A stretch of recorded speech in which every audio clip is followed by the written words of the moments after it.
Hey guys, me Dave. It's still 4/7/2021, so it's Wednesday night, and I'm just sitting here relaxing a little bit, trying to, um, it was crazy. This morning, I helped my relative take the dogs to the vet. So I had the only allow one person in at a time, so I had to sit in the car with the dogs, and she pretty much brought one in at a time and stuff, right? So did that, and then it was like, I don't know, 11:30 or something. So I thought, well, I'm gonna go to Quick Trip and get a cup of coffee and go for a little ride. I mean, I love that truck. I love it. I love driving it. So I thought, well, I'm gonna grab a cup of coffee, go for a ride. Just through town or whatever. Kill a few minutes, and I did that. I came home and finished drinking the rest of my coffee and all the stuff, and put the dogs out. And they're barking like crazy. Barking like crazy. So then I went out there, and this guy is going nuts. Completely crazy. You know? Is it street theater? Probably. But these people are on drugs. Would they do this sober? Do they have enough guts to do it sober? I don't know. You know, maybe some of these people really are that crazy where they'll do anything for a dollar. This guy's out there. I'm sitting here now, mother effer, and oh, why don't you say something now? And well, come out here, mother effer, and provoking me and all this stuff to come out there and fight the guy or something. I don't think he was a very big guy. Um, he was probably older than I am or something, in his late 40s or something, and it's like, you don't mess with those people, you guys. You don't, those meth heads, they're crazy, they have unbelievable strength. Um, this guy was all nervous. He was, he's like, call the cops on me, mother effer, and all this stuff. And I did. I called cops on him. It's like, I'm not even going to deal with this guy. So then the lady's like, well, are you sure he's yelling at you? And I'm like, he's standing right facing my house. He's yelling at me, yelling at my dogs and all this stuff. And the guy's going crazy. He acts like a crazy person. And then he walks up to the laundromat, and there was a guy up there, and he started to yell at him and talk all loud and all this stuff. And then he walks over to the bus stop, which is about a half block away. I mean, I could see the whole thing. And so then the cops pull up and all this stuff. I mean, I realize it's probably all a setup. It's probably all street theater to get reactions, emotions going, adrenaline going, and all this stuff. It's probably all street theater and all this stuff to get my reactions going. But these people think they can do whatever they want to you, and all this stuff. Like this guy, he was walking, he looked nervous, he looked all nervous and everything. He's walking, he looked like he didn't know what to do, he's waiting for them to tell him what to do or something. He didn't know what to do. He's walking up the laundromat, and he walks over to the bus station. He's fidgeting around, and he couldn't stand still. He was just, all nervous and everything, and all this stuff. They will find people like that. Why they do that in my program? They find the lowest life in my program. They will find these people. They will do anything for like $20, $25. They will do anything, and you can tell they're that kind of person. They will do anything for money. When I had my heart attack, they gave me a heart attack, and I was in the ER, and they were working on me, and I got sent up to surgery, and they took care of my heart attack within 20 minutes.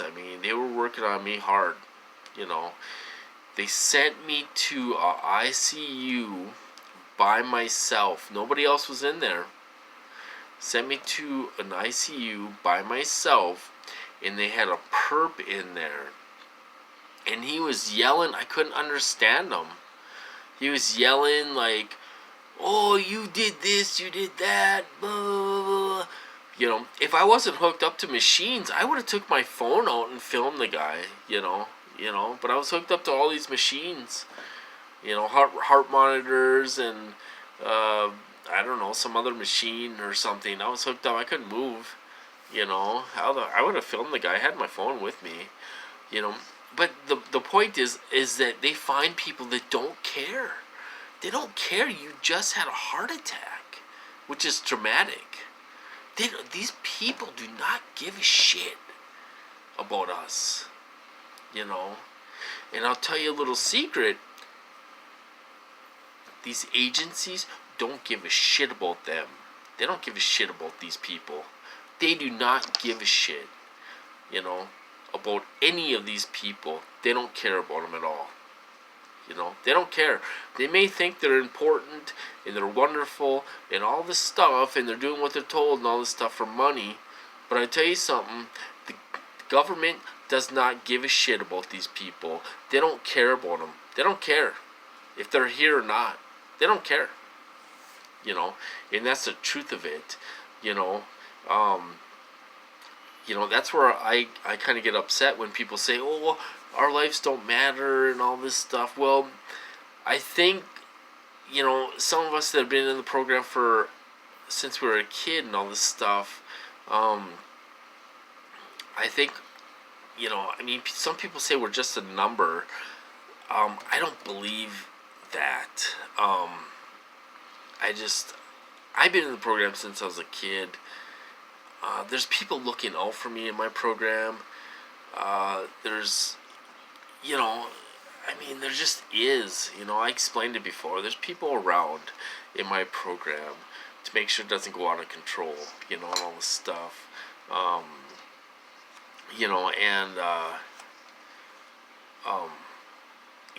But they use crazy people. Some people say it's the fusion centers. I don't think so. I don't think it's the fusion centers. I don't think they're controlling my gang stalkers. The fusion center's 3 hours away. I don't think they're controlling and telling my gang stalkers what to do. I really don't. It's either the contractors, which I've seen when I was in the fake psych ward. It's not the fusion center, controlling these the gang stalkers in the fake psych ward. It's contractors controlling the gang stalkers in the fake psych ward. It's not the fusion center. We need proof. We got to start having proof. There's people out there that are intelligent and all that stuff that say, this is what's going on, and this is who's doing it, and they're using this kind of group, and blah, blah, blah. We got to start seeing proof of this stuff. Where's the proof? Where's the proof? People are just, there's a couple TIs out there that are very intelligent and they're hard targets, but they're inconsistent with their stories and advice. If you look back, and they make videos, if you look back on their videos, they're inconsistent with their videos. They'll say one thing and they'll say another thing, and if you watch their videos, it's almost like they're making the stuff up, but they sound credible because they're intelligent and they can explain things well. So, but anyway, going back to the meth heads and all this stuff, they use drug addicts, meth heads, heroin addicts.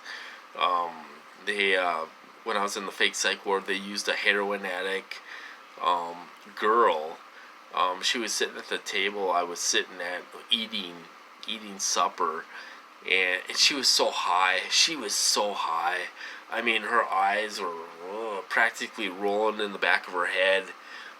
She was a heroin addict, and she was high as hell. And she was just, not good. And she didn't even finish her meal. She ate a little bit, and then she's like, "I'm going. I got to go." She was high as hell. She was there one day, and I've never seen her again. She's all high on drugs. They use these drug addicts because that's what kind of people do this stuff. They use meth addicts. When I was in the fake psych ward, there were several guys that didn't have teeth. And they were young guys in their 20s. And they don't have any teeth. You know? And stuff. And that's what kind of people they use. They'll use thugs. They're basically thugs. So this guy sitting here controlling these thugs is a big coward.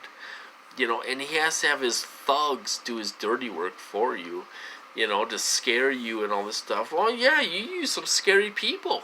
They use some scary people out there, they act like they're crazy. They're all jacked up on drugs, and stuff. So I just want to say that, it's been on my mind all day, of course, because, this is what they do every now and then. If they lay off me on the weapons, they lay it on harassment. And I'll tell you something, and to all you perps out there that think you're special, these people don't care about you. You're dispensable pieces of shit. And they don't care about you, and you better pray you're not next. Because if you're next, you ain't gonna have nothing. You ain't gonna know what to do. So there's my message to the perps. Anyway, I'm going to cut this off. You guys have a good night, and I'll talk to you later.